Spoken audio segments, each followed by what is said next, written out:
शादी और बर्बादी। विपिन जिसकी नई नई शादी हुई, विपिन ने सोचा था कि मेरी होने वाली पत्नी घर संभालेगी, लेकिन उसका उल्टा हुआ। उसकी पत्नी फ़ोन में लगी रहती और अनजान लड़कों से बात करती। दिन भर वो सोती रहती, ना मेहनत करने में सक्षम और लड़ने में बहुत तेज थी। विपिन की ज़िंदगी मानो एक फांसी का फंदा बन गई हो। विपिन ने सोचा, शादी से अच्छा बिन शादी के जिया जाए। एक दिन विपिन ने बोल ही दिया कि मुझको तलाक चाहिए।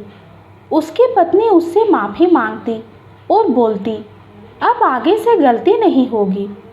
लेकिन कुछ दिन सही चला, फिर दोबारा से वो पहले जैसी हो गई।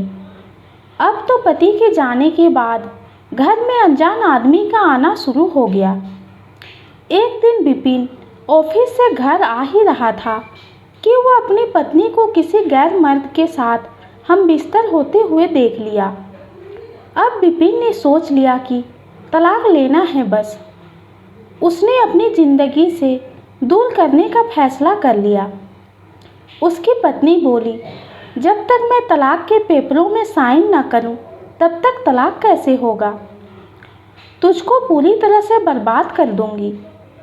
परेशान होकर विपिन एक दिन चुपचाप अपने घर से निकल जाता है और कई महीनों तक नहीं मिलता।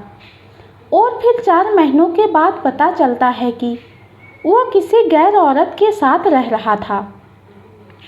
उसकी पत्नी को अपनी गलती का एहसास होता है और तलाक भी हो जाता है। इसीलिए बोलते हैं दोस्तों, शादी सोच समझकर करनी चाहिए, ना कि नासमझी से। तो ये छोटी सी कहानी आपको कैसी लगी, कमेंट में ज़रूर बताइए। कहानी पसंद आती है तो चैनल को लाइक और सब्सक्राइब कीजिए। कहानी सुनने के लिए आपका बहुत बहुत धन्यवाद।